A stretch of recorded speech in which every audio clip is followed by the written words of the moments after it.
Bonjour à toutes et à tous, vous êtes prêts à vous évader? Alors invitation au voyage, c'est parti. Aujourd'hui nous irons à Berlin de surprise en surprise avec Mendelssohn. Non pas Félix, le compositeur romantique, mais sa sœur, Fanny, une pianiste et compositrice de talent elle aussi, qui avait un petit défaut pour passer à la postérité, ne pas être un homme. Bravo. Bravo. Quel morceau magnifique! Quand on sait qu'elle a dirigé si peu de ses œuvres et qu'on entend cela, on se demande vraiment pourquoi. Elle jouait les œuvres des plus grands compositeurs et de son frère, mais elle n'a presque rien joué des siennes. Et quand on entend cela, on est révolté. Il y a tellement de vie là-dedans. À Chicago aussi, on se laissera guider par nos oreilles. Chicago où est née une musique qui allait faire battre le pouls des clubbers du monde entier, la house. Les indésirables ou les mal-aimés ont trouvé avec la musique house un endroit où être soi-même. Et c'est ce qu'était la culture house. Nous l'avons inventée. Et ça se passe ici, à Chicago et nulle part ailleurs. Au Pays Basque, ce sont les piments qui chanteront. Pour Papy, nous serons dans le petit village d'Armendaritz avec une recette pas très compliquée, mais qui a un atout, son irrésistible goût. Enfin, en Islande, nous vous raconterons une histoire de corsaire, terrible, une histoire incontournable dont parlent encore les Islandais 400 ans plus tard. Mais d'abord, comme chaque jour, c'est la devinette. Pourquoi les numéros de music hall parisiens vont changer après la Première Guerre mondiale ? À la fin du 19e siècle, le tout Paris se bouscule dans les music halls comme le Moulin Rouge pour assister notamment à des spectacles étonnants. Le public est fasciné par les corps différents et les curiosités corporelles. Pujol, par exemple, le célèbre pétomane. Après la Grande Guerre, leur carrière s'arrête. Pourquoi ?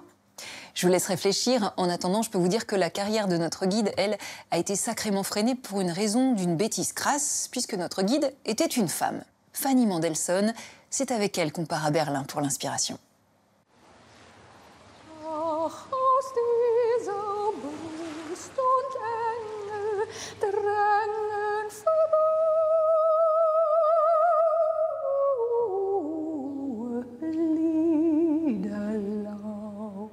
C'est un leader, un chant au romantisme envoûtant.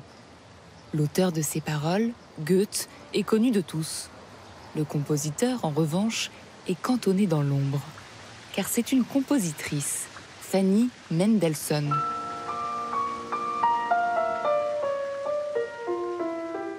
De sa naissance en 1805 jusqu'à sa mort 42 années plus tard, cette femme issue de la bourgeoisie berlinoise n'a d'autre choix que d'être épouse et mère. Elle est pourtant dotée d'un talent digne des plus grands et compose frénétiquement plus de 450 partitions. Mais son nom reste indéfectiblement attaché à celui de son frère, musicien lui aussi, Félix Mendelssohn, qui s'octroie la lumière de la gloire et même la paternité de certaines œuvres de sa sœur. Fanny Mendelssohn a une chance dans son malheur, celle de vivre à Berlin. Sa vie durant, elle sait se nourrir de la vigueur culturelle de la capitale pour tirer des fils de liberté et en tisser une œuvre belle à pleurer.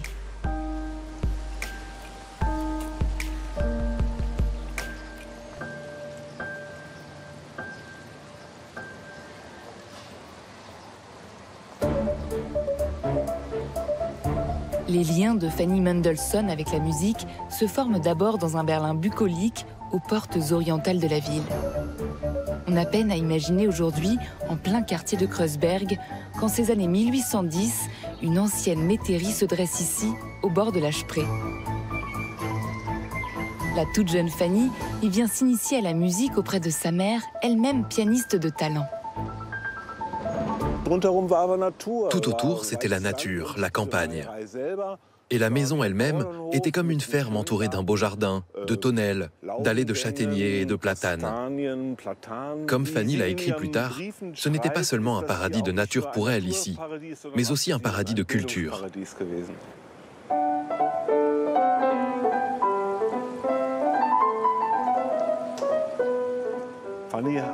Ici, Fanny apprenait à jouer du bac. Dès la petite enfance, elle a travaillé sans relâche.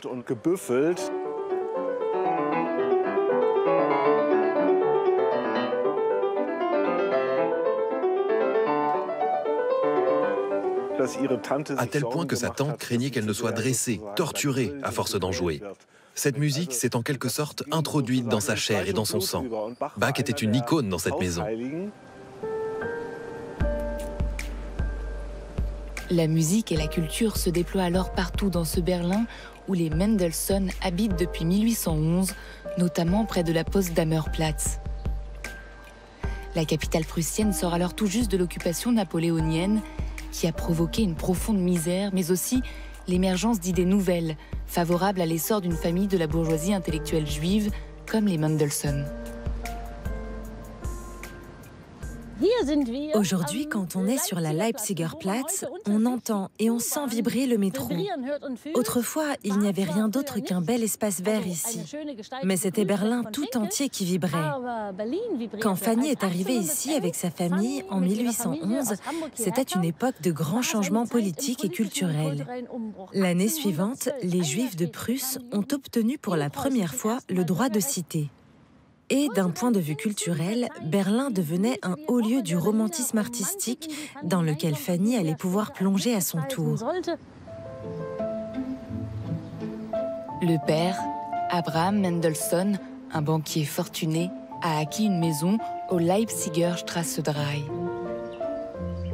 Une adresse connue de tous les Allemands, car à sa place s'élève aujourd'hui le Conseil fédéral, le Bundesrat.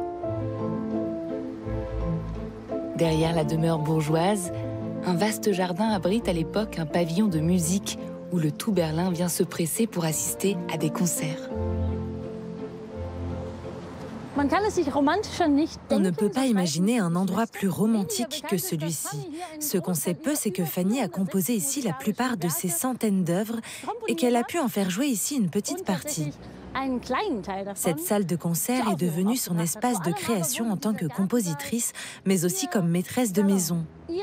Pendant 2 décennies, la moitié de Berlin est venue lui rendre visite ici.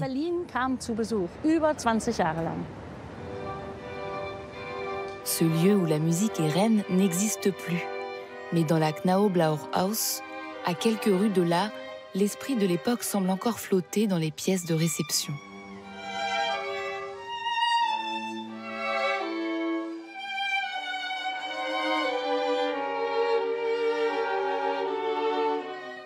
Quand ce qu'on appelait les maisons ouvertes ont commencé à Berlin au début du 19e siècle, ça a comblé un grand vide. Jusque-là, la ville était surtout peuplée de soldats. C'était une garnison prussienne privée d'une véritable bourgeoisie. Les familles juives ont été les premières à faire salon, comme on disait, à accueillir des gens de milieux et d'origines très diverses et à leur offrir l'occasion d'avoir des échanges intellectuels très riches.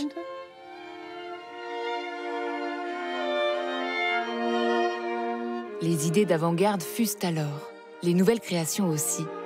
Et le salon des Mendelssohn devient un des foyers d'émergence du romantisme en musique. Si Fanny Mendelssohn ne sort guère, ici, le monde vient à elle.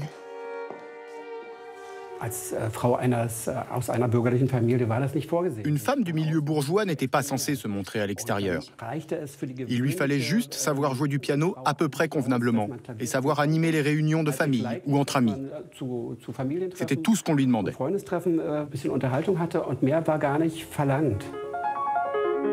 Mais Fanny Mendelssohn montre des prédispositions telles pour la musique que la cantonner dans ce rôle est peine perdue.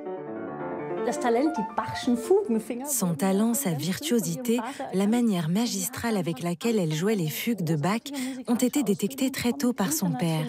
Elle a donc reçu d'emblée une excellente formation musicale avec des professeurs de toute l'Europe et ensuite, il ne faut pas l'oublier, celle de chef d'orchestre. À cette adresse, elle n'a pas seulement joué du piano, elle a aussi dirigé des orchestres entiers et a fait interpréter les meilleures musiques de l'époque, les dernières en date.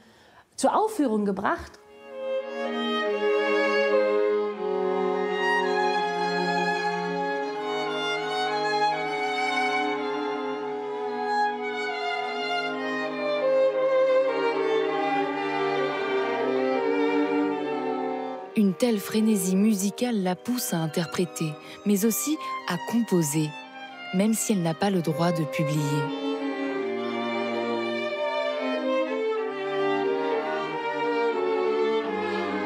Ce quatuor à cordes, qu'elle écrit en 1834, s'inscrit parfaitement dans l'élan romantique du moment. Mais il ne sera publié que 150 ans plus tard.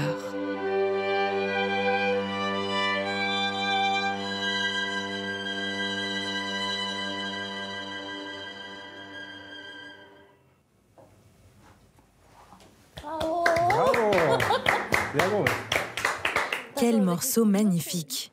Quand on sait qu'elle a dirigé si peu de ses œuvres et qu'on entend cela, on se demande vraiment pourquoi.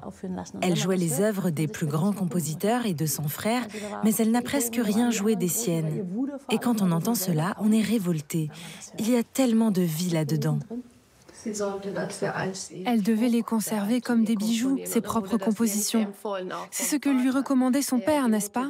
Sa mère, qui jouait aussi du piano, l'a soutenue dans sa pratique musicale. Et Fanny aurait voulu en faire bien plus. Mais elle devait être d'abord mère et femme.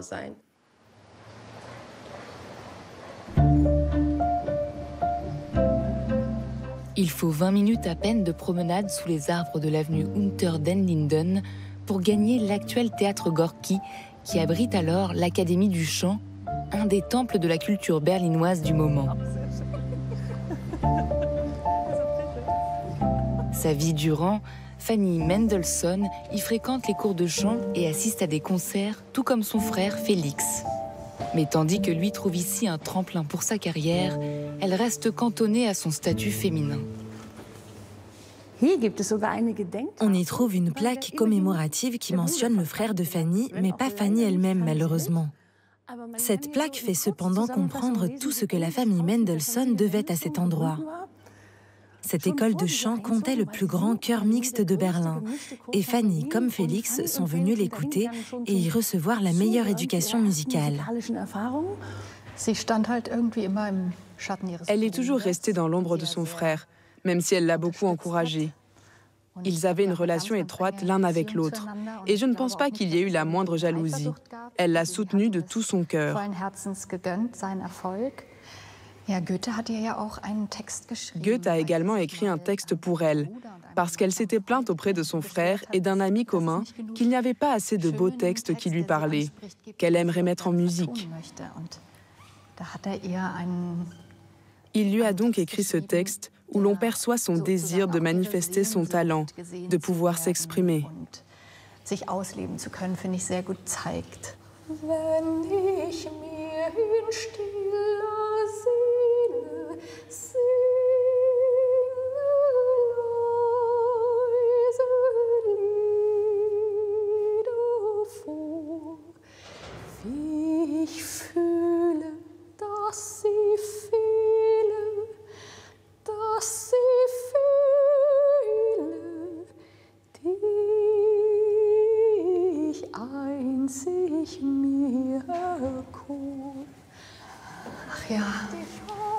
Quel bel endroit. Magnifique.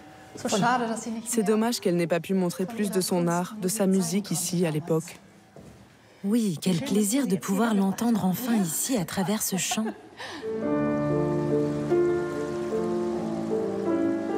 Paradoxalement, le mariage ouvre à Fanny Mendelssohn un espace de liberté. En passant de la tutelle de son frère à celle du peintre de cour Wilhelm Hensel en 1829 et en lui donnant un fils, elle remplit le rôle qui est attendu d'elle. Avec la bénédiction de son époux, elle peut dès lors se dédier au piano et à ses compositions. La musique lui offre plus que jamais une échappatoire, comme en témoigne cette œuvre intitulée « Das Jahr, l'année ».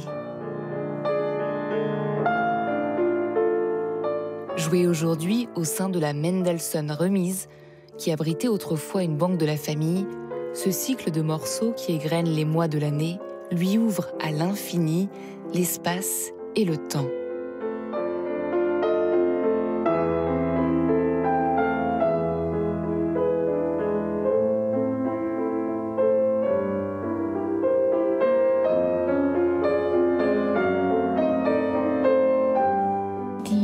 Sa musique provoque une émotion d'une profondeur très particulière à mon sens, parce qu'elle est immédiate.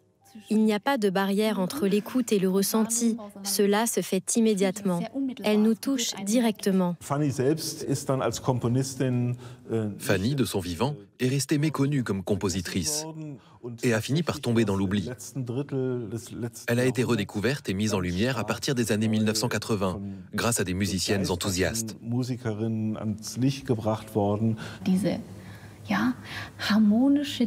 Cette richesse musicale, cette exubérance, j'ai toujours eu le sentiment que le public aimait entendre cela, qu'il était immédiatement touché. Cette musique atteint au plus profond de l'âme.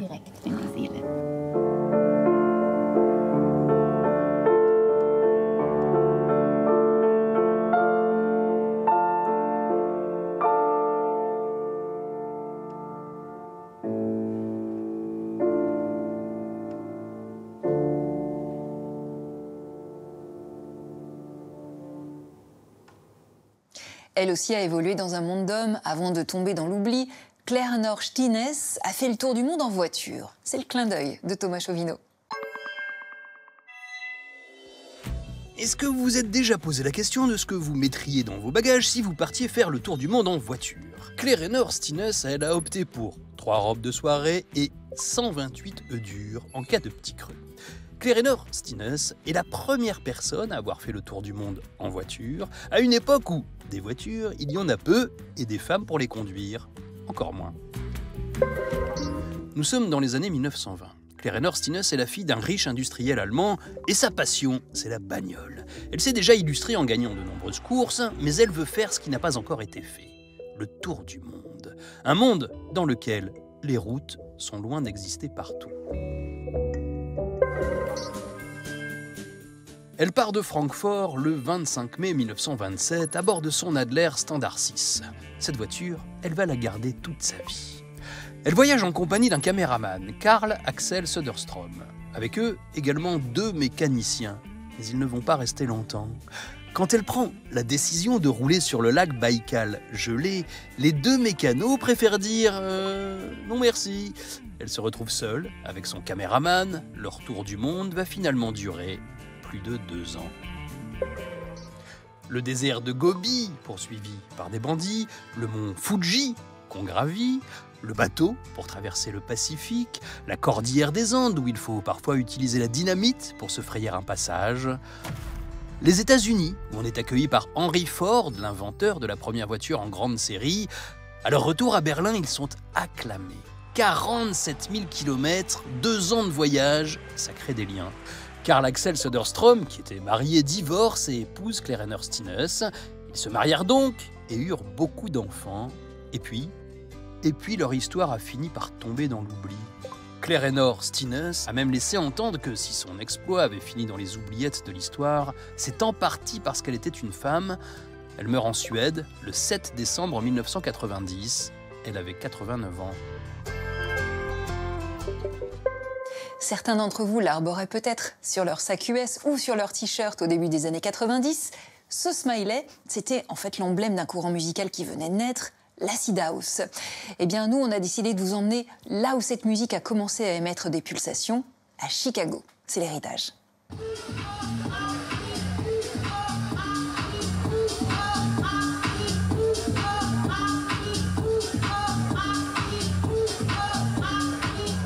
La house music fait partie de notre culture et tous les soirs, il y a une fête house ici. C'est ça, Chicago.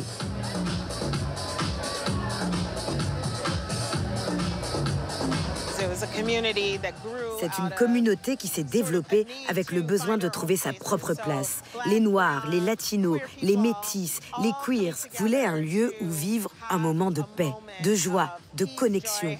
Tous les marginaux, les indésirables ou les mal-aimés ont trouvé avec la musique house un endroit où être soi-même.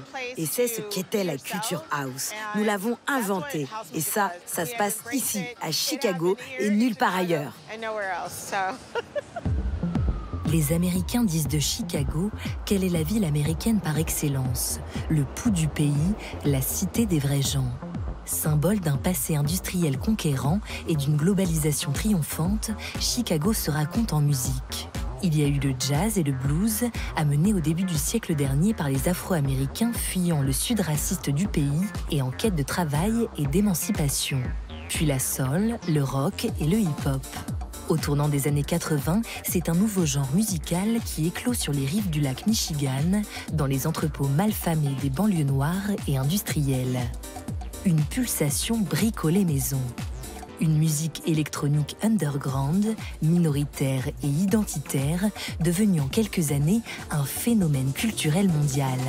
La house music, la voix des laissés pour compte du rêve américain.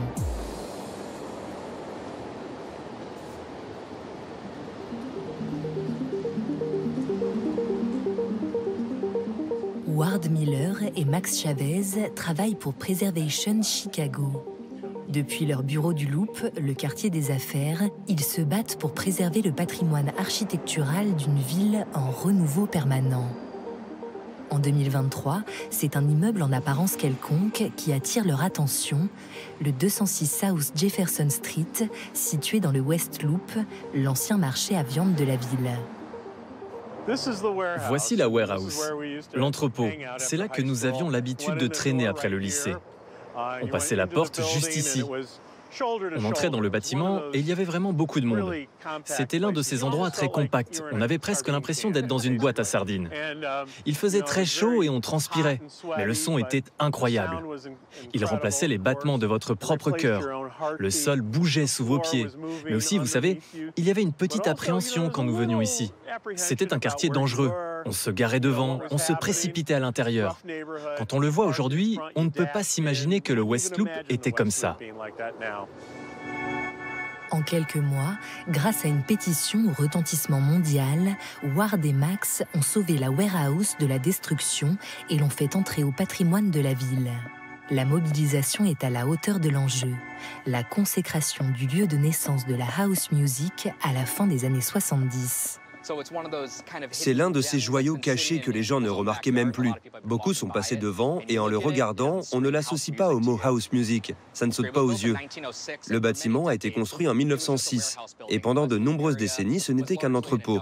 Le West Loop était encore en grande partie un quartier industriel lorsqu'il a été acheté par Robert Williams en 1975. Robert était venu de New York et quand il est arrivé à Chicago, il n'a pas été emballé par la vie nocturne, la scène locale. C'est pourquoi il a cherché à en faire une boîte de nuit du même niveau que les meilleurs clubs de New York. La warehouse, l'entrepôt en français, est inaugurée en 1977 comme Juice Bar, une boîte de nuit ouverte aux moins de 21 ans et ne servant pas d'alcool. Le club gay attire rapidement un public plus large grâce à son DJ résident, Frankie Knuckles, un noir homosexuel arrivé de la scène new-yorkaise. Frankie expérimentait de nouveaux sons. Il prenait du disco, du gospel, de l'électronique, du R&B et de la soul et il en faisait quelque chose de nouveau. Personne n'avait même de nom pour ce genre musical lorsqu'il a été créé. C'est pourquoi la warehouse a connu un tel succès lors de son ouverture, car c'était le seul endroit où l'on pouvait écouter ce son que nous connaissons aujourd'hui sous le nom de house music. En 1979, une bataille culturelle fait rage entre le rock'n'roll, viril et blanc, et la flamboyante musique disco, dérivée du funk noir, créée par des DJ gays. Le 12 juillet 1979, un DJ rock, Steve Dahl, organise à Chicago la nuit de la destruction du disco. Lors d'un match de baseball de l'équipe locale des White Sox, 50 000 personnes se déplacent avec leurs vinyles disco pour les brûler dans un grand auto-da-fé. C'était une façon de montrer que le disco était mort, que les gens ne voulaient plus de cette culture. Et par extension, c'était un rejet des personnes homosexuelles et des Noirs. C'était une façon d'ostraciser ces communautés. C'est pourquoi le club The Warehouse est important. Frankie Knuckles utilisait le disco comme partie intégrante de sa musique house. Il parlait souvent de la house comme de la revanche du disco. Il jouait du disco et de la house pour s'opposer à cette culture de la haine et de l'intolérance. En 1983, Robert Williams, le propriétaire de la warehouse, s'installe dans un nouvel entrepôt du West Loop et ouvre la Music Box. Aux manettes, un jeune DJ, Ron Hardy. Alors que Ronald Reagan siège à la Maison-Blanche, dans les quartiers malfamés de Chicago, Une jeunesse de contre-culture s'éclate sur une musique alliant érotisme et force de frappe, délire et empowerment, estompant les barrières sociales et raciales. C'est ce bâtiment, juste là. Nous avions tout le premier étage. Là, vous voyez à l'arrière, ça donnait sur la zone de déchargement. Ron Hardy était très populaire. Il a introduit des futurs DJ dans le monde de la musique. C'était une introduction à une nouvelle manière d'écouter de la musique et de communiquer avec des personnes d'autres origines. Au début, les Italiens, les Mexicains et les Noirs ne faisaient pas la fête ensemble. Mais la music box et la warehouse ont rassemblé les gens parce qu'ils se demandaient ce qu'il s'y passait.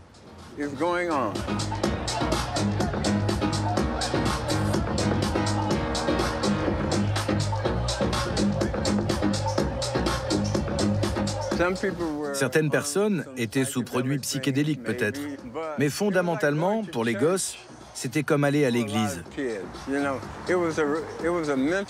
C'était un moment de relâchement mental et physique. Ils pouvaient être eux-mêmes. Ils pouvaient trouver une nouvelle famille qui les présentait à des gens qu'ils ne rencontraient pas ordinairement dans leur quartier. Et c'était aussi une question de mode, parce qu'ils voulaient tous être beaux quand ils sortaient. Les gens les regardaient en se demandant d'où vient cette pièce, ou bien où a-t-elle trouvé cette tenue. Beaucoup d'entre eux étudiaient à l'Art Institute for Fashion, l'école de mode. Et par exemple, le gars qui m'a fait cette casquette, il sortait de cet institut.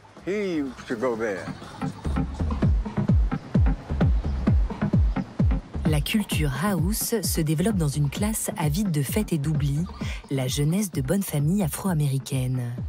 La démocratisation des synthétiseurs et boîtes à rythme permet de créer hors studio un son lourd, synthétique, mais riche en groove. Dans un des locaux du premier label de house, Trax Records, la présidente Rachel Kane se souvient des soirées organisées par ces adolescents qui mixent la house au-delà des clubs gays. Tout le monde apprenait à être DJ. Tout le monde apprenait à produire. Et avec un équipement très simple, qui est encore utilisé aujourd'hui, ce qui est super. Je me rappelle être allée à une fête où il y avait un grand crucifix sur le mur. C'était dans un gymnase. Les filles portaient des pulls roses et tout le monde dansait le jack. Danser le jack, c'est ça. C'est très facile. Et c'est une danse associée à la musique house. Ce qu'il y avait de bien avec la house music quand nous avons commencé, c'est que nous étions des gamins avec un rêve. Nous n'avions aucune idée de ce que nous faisions. Nous n'avions aucune idée de la direction que cela prendrait. En 1984, le jeune DJ Vince Lawrence contacte Larry Sherman, un trentenaire entrepreneur originaire du South Side de Chicago, qui vient de racheter la seule presse à vinyle de la région pour alimenter ses jukebox. Il lui propose de s'associer. À l'époque, ce qui était important, c'était les DJ. Et ce qu'il fallait donner aux DJ, c'était des vinyles. Ce que nous avons fait, nous, qui était si cool, c'est que Larry Sherman, qui était le président du label, fabriquait un disque test que nous apportions au DJ Frankie Knuckles et à Ron Hardy. Et là, on pouvait voir si le public l'aimait avant de le commercialiser. Les autres maisons de disques n'avaient pas cet avantage. Alors que la radio s'empare du phénomène house et que le genre se diffuse dans les grandes villes d'Amérique et d'Europe, Trax Records donne naissance en 1987 à l'un des courants les plus appréciés et les plus persistants de la musique house, l'acid house. Trax Records a toujours été créateur de tendances, jamais un suiveur de tendances. Nous avons brisé les règles dans tous les sens. Nous avons été le premier label à faire figurer le nom du DJ sur le disque plutôt que celui du chanteur. Je dirais que la house music a créé la culture DJ. Nous avons été le premier label à faire de l'acid house. Et puis, tous les DJ alternatifs se sont mis à utiliser cette petite machine, la Roland TB303, et à faire de l'acid house. Tous ces sons que nous produisions étaient si simples, si dépouillés, rongés jusqu'à l'os. Et c'est ça qui marchait. Citrax Records est depuis engagée dans une bataille juridique avec une vingtaine d'artistes. La house atteint son apogée dans les années 90 avec l'explosion des raves et du clubbing, avant de décliner quand le genre évolue vers la très commerciale électronique dance music. Mais Chicago résiste. Au nord de la ville, Boys Town est le premier quartier gay officiel des États-Unis et un haut lieu de la scène house. Lors du très populaire festival Market Days, les DJ house, comme Lady D, reviennent aux fondamentaux du genre.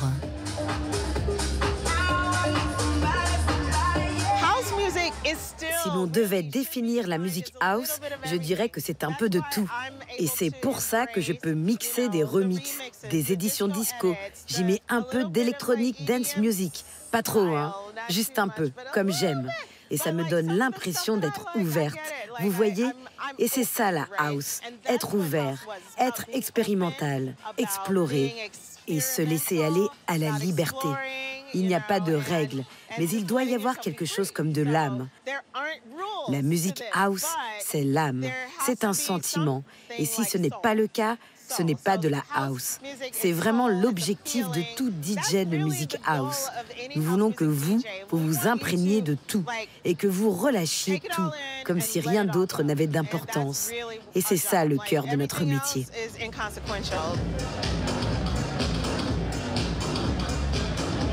Ancêtre des musiques de club, la house de Chicago continue de faire vibrer les soirées de Boys Town.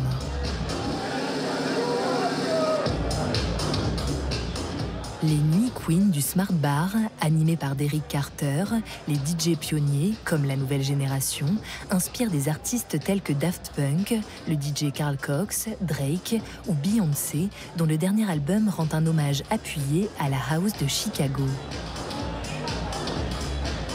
Chicago a toujours été l'épicentre. C'est la Mecque de la house music. Il faut venir ici pour comprendre.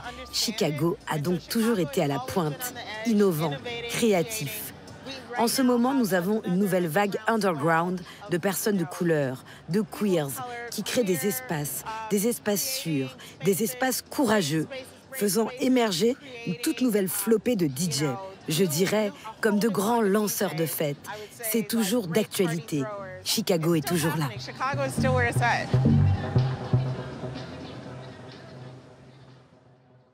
Et si on partait cuisiner maintenant? Pour ça, on a rendez-vous au Pays Basque avec Henri, qui adore mettre des piments doux dans ses recettes. Du biperestia en l'occurrence, qui est moins connu que son cousin d'Espelette, mais qui est tout aussi goûtu. D'ailleurs, vous ferez peut-être partie de ses fans, vous aussi, après Papille.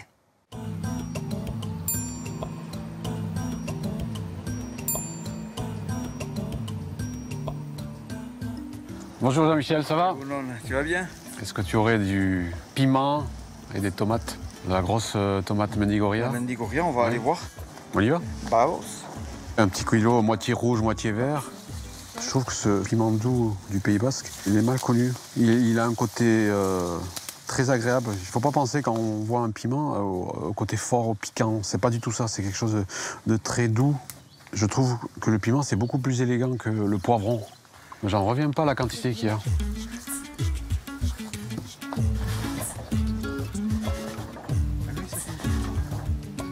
Regarde, celle-là, elle est pas mal, celle-là. Alors, Mendigoria, ça veut dire la montagne rouge. En fait, c'est des tomates qui sont très, très grosses. Elles sont très charnues. Allez, je vais la prendre. Voilà, un joli panier. Bon, mais merci Jean-Michel. Tu viendras goûter tout à l'heure, à la maison. Pas de problème. Aujourd'hui, on va cuisiner le piment doux biperestia en basque, qu'on va mijoter, qu'on va rôtir, avec plein d'autres bonnes choses.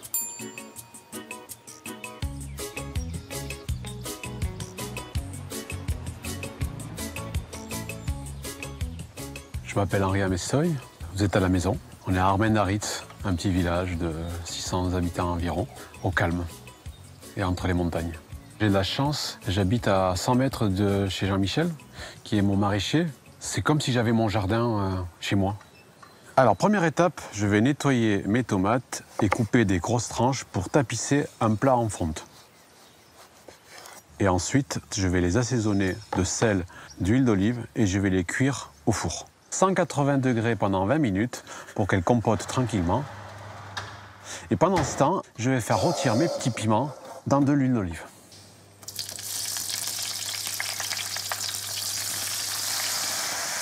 On va les faire chanter. Le piment vert, le piment rouge, qui va amener le côté sucré. Voilà, je ne mets pas trop de sel. Donc là, c'est une pré-cuisson qu'on fait. C'est juste leur amener un petit côté croustillant. On a un produit de 2 couleurs différentes, de 2 textures différentes, mais on aura 2 goûts différents. C'est tout simple, c'est de l'huile d'olive, du sel. Et qu'est-ce qu'il faut de plus? Le produit, il est là. Je ne suis pas lassé de cuisiner. Bon, mon métier, c'est cuisinier, d'accord, mais mes jours de repos, ça me dérange absolument pas de cuisiner. Après, voilà, je fais des choses simples, mais qui ont du goût. La cuisine, c'est le goût. Il ne faut jamais oublier que notre meilleure mémoire, quand on mange, c'est notre bouche. C'est ça qui va nous faire souvenir des goûts d'enfance, des souvenirs d'enfance qui vont ressurgir. C'est extraordinaire. Puis ça reste. Voilà, mes piments sont rôtis. Je vais les égoutter pour enlever l'excédent d'huile. Je vais couper les œufs durs en 2. Alors, je vais aller vérifier la cuisson de mes tomates. Il manque un petit peu. Ça prouve que c'est de la tomate de bonne qualité. C'est la tomate qui se tient. Donc, on va rajouter 10 minutes.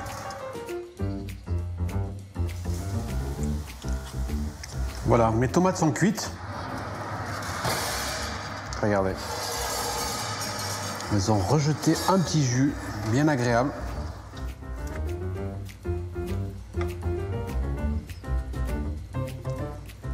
Maintenant, je vais griller mon jambon. Et on va faire aller-retour.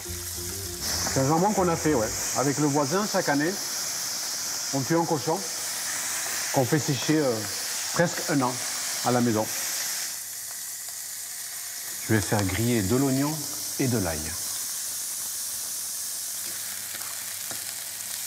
Donc là, je vais déglacer avec du vinaigre.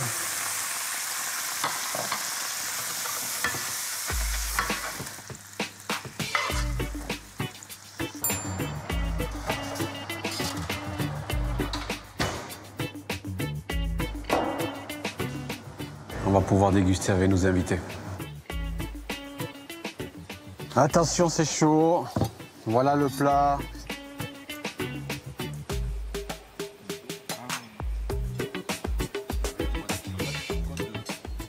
On sent que c'est un légume qui a été produit localement et du coup on n'est pas sur de la grande distribution. Je choisis les variétés suivant leur qualité gustative. Je suis toujours à la recherche du goût. On est récompensé à la fin. Mais tu sais, aujourd'hui la cuisine c'est tellement du visuel, c'est tellement à la pince à épiler, tu mets la dernière touche là. C'est ça la cuisine, c'est le goût. Si vous avez lu Ruy Blas, si vous avez vu La folie des grandeurs avec De Funès, vous n'êtes pas sans ignorer que l'histoire a connu des esclaves blancs. Eh bien, l'Islande en a fait grandement les frais, c'est l'incontournable.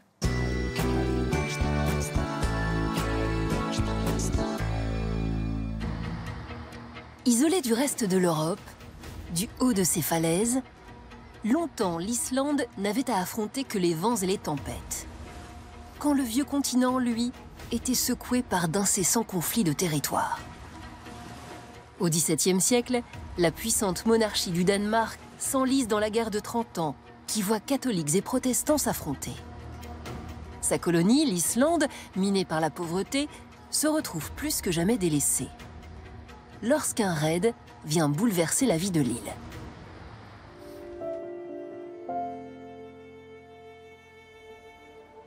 Nous sommes en 1627. L'Islande vit essentiellement de pêche et d'agriculture.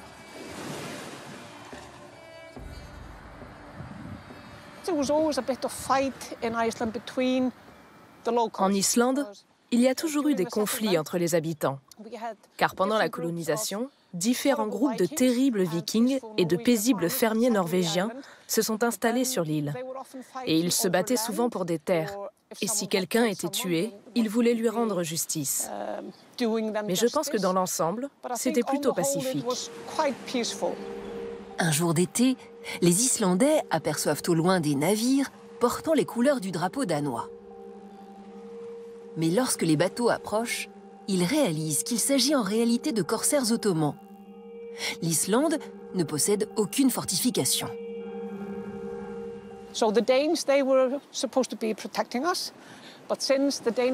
Les Danois étaient donc censés nous protéger. Mais depuis que le roi danois a pris part à la guerre de 30 ans, le royaume est en faillite. Ils n'ont donc pas été en mesure d'assurer la surveillance de l'île. Les Ottomans ont donc pu s'installer sur l'île. Qui pouvait imaginer qu'une attaque serait lancée à plus de 4000 km du Maghreb, de Salé et Alger? On les surnomme les barbaresques.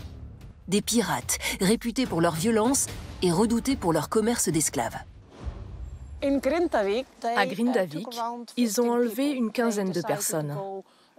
Ensuite, ils ont décidé d'aller un peu plus loin le long de la côte sud. Et c'est ainsi qu'ils se sont arrêtés sur les îles Westman. Tous les habitants des îles ont été pris par surprise. Ils ont essayé de fuir, mais les corsaires ont capturé toutes les personnes qu'ils voyaient. Ils leur liaient les mains et les pieds et les emmenaient dans une sorte d'entrepôt, où ils les gardaient pendant quelques jours. Tous ceux qui essayaient de fuir ou qui ne leur obéissaient pas étaient tués.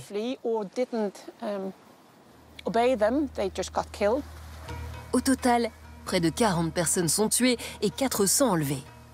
La prise d'otage est menée par le plus connu des barbaresques, l'amiral Mourad Raïs. Mourad Raïs était un jeune originaire de Haarlem, en Hollande. Il avait été enlevé enfant pour être esclave à Alger. Il s'est converti à la religion musulmane et il est devenu l'un des amiraux de l'armée du roi du Maroc. Après 1 mois et demi de voyage dans des conditions terribles pour les prisonniers, les corsaires arrivent à destination. Alger, la plaque tournante du commerce d'esclaves à cette période. Ils ont été amenés sur un marché d'esclaves. Le roi d'Alger était censé choisir une personne sur 8. Il gardait cet esclave avec lui et les autres étaient vendus sur le marché. Ils n'étaient pas tous traités de la même façon. Certains ont vécu des moments très difficiles. Cela dépendait des personnes qui les achetaient. Les barbaresques proposent au souverain de ces Islandais, le roi Christian IV du Danemark, de les racheter. Ruiné par la guerre, il ne peut payer la rançon des captifs et missionne alors des négociateurs pour récolter les fonds au plus vite. Mais la quête aux dons s'avère compliquée. Des collectes ont été organisées aux portes des églises, tant en Islande qu'au Danemark ou encore en Norvège, car nous avons des liens très forts avec ce pays. À 2 reprises au moins, des personnes ont été envoyées avec de quoi payer la rançon et racheter les Islandais. Mais au lieu de ça, elles sont allées faire du commerce et ont utilisé cet argent pour s'acheter des choses, pour les revendre ensuite en Islande et au Danemark. Les dons étaient donc volés par ces personnes. Un comportement tout aussi déplorable que celui des pirates. Il faudra attendre 10 ans pour rassembler la rançon en entier. Sur les 400 otages, seuls 37 seront libérés. Les bons chrétiens uniquement.